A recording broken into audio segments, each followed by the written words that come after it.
What's goody, everybody? It's your boy Wilder42K, and we are back working on a better schedule for you guys. But as most of you know, I am a Red Sox fan, and I recently attended the Red Sox at Braves game at Truist Park in Atlanta this past week, and it got me thinking, why haven't I reviewed stadiums before, whether it be in the MLB or the NFL? So that's what we're going to do today. Going from newest to oldest, we are going to be critiquing every MLB stadium in 2023. My ultimate goal is to get to each of the MLB stadiums someday, but for now we have been to 5 and counting, so let's get right into it. Baseball isn't just about the game, it's about the park. Each park is different from its capacity to its features to its dimensions. Different wall heights, different lengths. Every stadium has a different feel and plays the game entirely differently. So up first, we have Globe Life Field in Arlington, Texas, home of the Texas Rangers. Opened in 2020 due to lacking attendance at the old park, the Rangers blaming it on weather, which I guess you can't blame them. Building an enclosed stadium is definitely a great plan. Synthetic turf with AC in Texas, you really can't go wrong. Great technology and a wonderful place to look into, hopefully the last retro classic stadium to be built in the MLB. Next up is Truist Park. As mentioned prior, this park is beautiful. It is positioned in a weird spot and just outside of Atlanta, replacing Turner Field after just 2 decades. Truist separates itself. Built in 2017, decent parking areas and getting out of the Atlanta traffic was definitely a must. Great oversized roof to keep people out of the heat in the Georgia sun, and seats nearly on top of the field make for a great fan experience. Plus a beautiful concourse, a homey feel, and Monument Garden brings a ballpark for all ages. Next, we have Lone Depot Park of the Marlins. Built in 2012 to be an ultra-modern, quote-unquote, park, didn't do much for the ultra-modern movement. When built, it had great features like a fish tank behind home plate, a great giant sculpture in center field, and a retractable roof, all 3 of which are things that are missed. The tank is gone now, the sculpture's gone now, and after just over 10 years or so, the roof leaks. Overall, a poor excuse for a newly built stadium. Not a fan. It's got wonky colors and just overall a terrible ballpark in my opinion. The Twins built their ballpark in 2010, Target Field, and it's pretty simple. It has a huge protection roof. From the opposite of Truist, it protects you from snow. Yeah, snow. A nice signed sculpture of Minnie and Paul in right field and built with limestone on the exterior makes the stadium look like, well, I guess a Target. Citi Field was the second stadium I ever attended as a child and home of the Mets in Queens, New York. It was built to replace the lovely Shea Stadium in 2009. The Jackie Robinson Rotunda is one of my favorite features of any ballpark. I'm a big Jackie Robinson fan, grew up being a fan of his, and the home run apple in center brings it all home in Queens. A huge new scoreboard was put in this season, and the ownership seems to finally be spending money on the team. Overall, this is my favorite New York stadium. Oddly enough, being a Red Sox fan, the first stadium I ever went to was new Yankee Stadium. It was built as a pair alongside Citi Field in 2009 and mostly a mirror with just updated technology version of old Yankee Stadium. The stadium pays homage to all sorts of Yankee history as well as the old Yankee Stadium and is a great stadium overall. For me though, it lacks a little bit of fun. It feels a little bland. I feel like they could have done a little bit more, and the railway in the outfield I think is my favorite feature in the Bronx outside of Monument Park and the history it pays to old Yankee Stadium.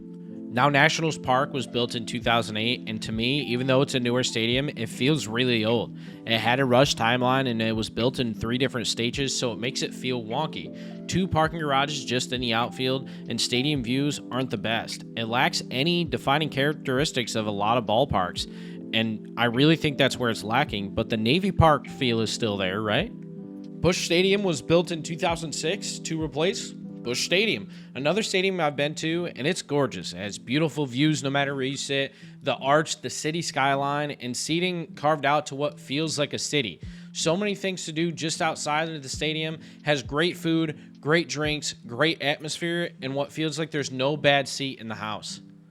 The next ballpark is another modern retro ballpark. Petco comes in with weird building features, large concrete light posts with suites inside of them, but the Western Metal Supply Company building on the left is one of the coolest aspects of a newer park, which was slated for demo if the park wasn't built in 2004. Overall, I think this was a good park, just a weird looking one. Again, weird building features, but not a bad park by any means. The Phillies moved into Citizens Bank Park in 2004, a jewel box style park in a newer age. This is one of the first parks I'm truly not a fan of. simply because it's one of those parks with nothing but parking lots around them. I get it, it's on the outskirts of a city, and it's super beneficial for the team and the stadium as well as the city, but just missing that feel of what a stadium brings to a city and what a city brings to a stadium. Overall, not a bad park, but definitely missing some features. Great American Ballpark opened in 2003 as home of the Reds. Located along the Ohio River, a retro classic park with some pretty cool features.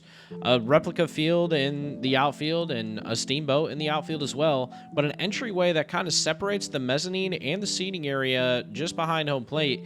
It's a weird stadium that overlooks a dirty river, but overall not a bad stadium. Don't know if I would want to visit it, but outside of going to 30 parks, I don't think I'd be there. But I'm definitely going to go to this ballpark eventually.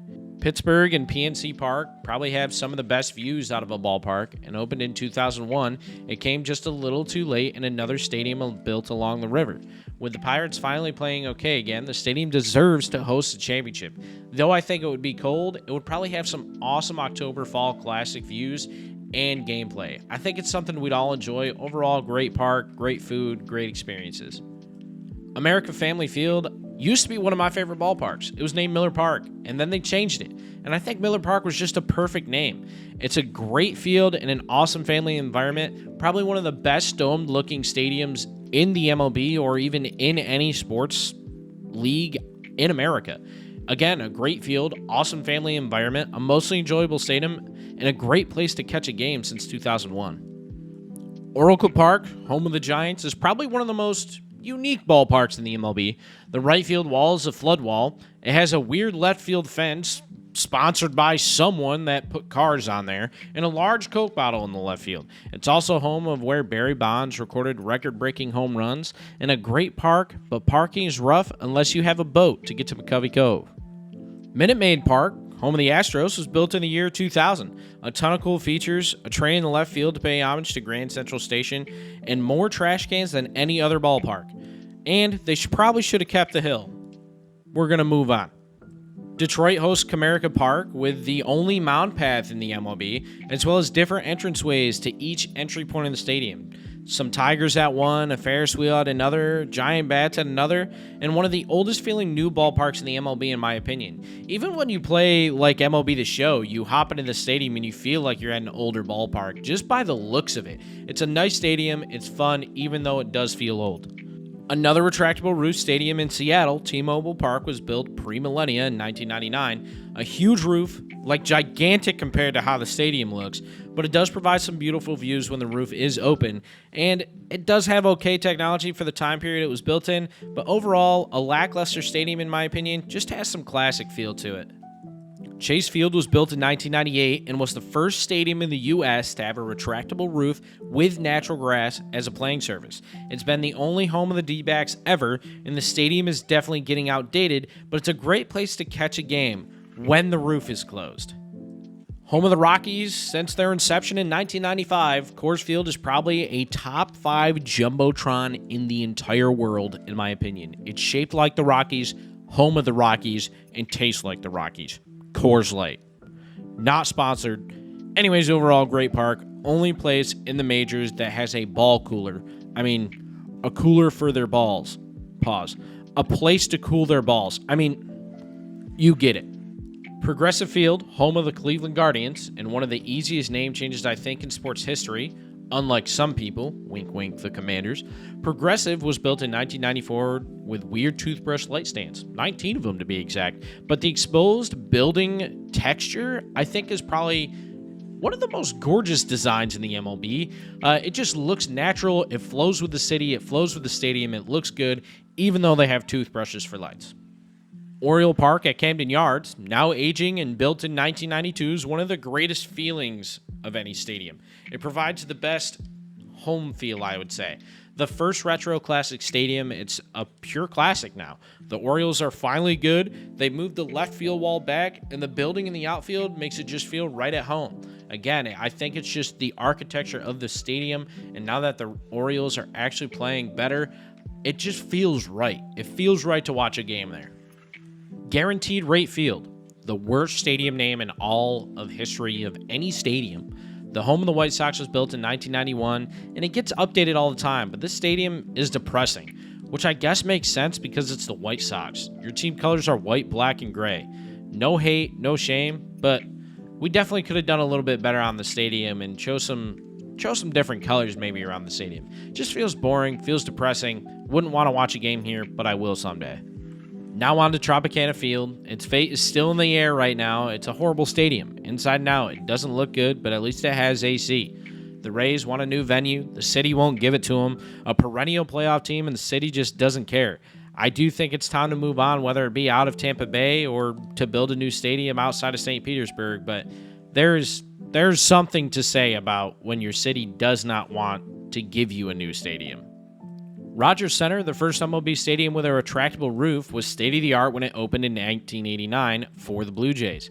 So it makes sense that it's now dated, seatings are wonky, and the features are way behind the times. But it has a hotel in it, which would be pretty dope to catch a game at. This is kind of like the MILF of MLB ballparks, if you will. Everyone has been to it, and it's on the cusp of nobody wanting it, but people still kind of go to it. Anyways, I think it's time for an updated Rogers Center or even a new building. But I do like this stadium. It is nice. But again, I do think it's time for a new stadium. The K, Kauffman Stadium in Kansas City, is beautiful. Renovated in 2010 with a beautiful waterfall and a pretty basic stadium outside of that. Again, I think it's a huge ding on my end for just having parking all around it. I do love the convenience of it and Kansas City's Arrowhead's right next to it, but it just doesn't have appealing views. I love the convenience. It is a beautiful stadium, but outside of the stadium, not a fan. Overall, probably like an 8 out of 10. Now, the last few years that this one will be pretty lousy, not necessarily because of play, but attendance. A stadium built for football and then renovated for football, and then the football team left. A multi-purpose dinosaur, Ring Central Coliseum, home of the A's and built in 1966, will no longer have occupancy or a home team. The A's are headed to Las Vegas. It has bad seating, bad viewing, terrible ownership, but great fans. Here's to the Coliseum and here's to the A's fans. Angel Stadium, 1966, a beautiful field and a great park and center, quote-unquote, with a waterfall that never runs due to droughts. Surrounded by parking lots, still has generous views. The Big A is the largest attraction to the stadium that lacks character outside of the center field sculpture fountain. It's a nice stadium. I'd love to catch a game here someday, but I don't think it's a stadium I'd go to more than once. Dodger Stadium doesn't look old, but it is. It's the largest capacity stadium at 56,000 people and the third oldest, built in 1962. Has beautiful views of the mountains, a classic marquee scoreboard out in right field, a legacy stadium, and one that has outlasted pretty much everyone else that was built around the same time. I do love this stadium. Again, beautiful views, beautiful food. It's in LA. There's plenty to do. I love the stadium. Go Dodgers. Not a Dodgers fan, but would love to go to a couple games here. Wrigley Field, obviously home of the Cubs, a national monument, the Ivy, the memories, so many upgrades, and the last stadium in the MLB to get lighting for night games, home of the most cursed team in sports. Also, check out that video about the cursed Cubs here in the description below. I'll put a little picture of the thumbnail here somewhere in this video. Wrigley isn't going anywhere. It's one of the best ballparks in America. Like I said, there's just so many memories there. It's beautiful. It's in Chicago. I think a lot of people need to at least make a trip out to the stadium, even non-baseball fans, just because of what it is. And now the nearest, dearest stadium to my heart, Fenway Park, opened in 1912. So many quirks and so much beauty about this stadium, from the Green Monster, a large outfield wall in left field, to the tricky triangle in center, now a historical monument that can never be torn down. It will continually be the home of the Red Sox and updated throughout the future, and nothing more beats a Fenway Frank. The feeling of entering this ballpark as you walk in from the concourse is unlike any other stadium I've been to. Now, I have only been to 5, but it's beautiful. It's right in the heart of Boston, and nothing more to me is beautiful than walking into a stadium that feels a part of the city, and that's what Fenway Park does. It's a top-tier stadium, and it's America's most beloved ballpark. And that wraps up our stadium list, guys. I hope you all enjoyed this video, and if you did, please leave a like, comment, and subscribe, and let me know in the comments what we should critique next or go over next in terms of stadiums, arenas, venues, whatever. And I will catch y'all in the next one.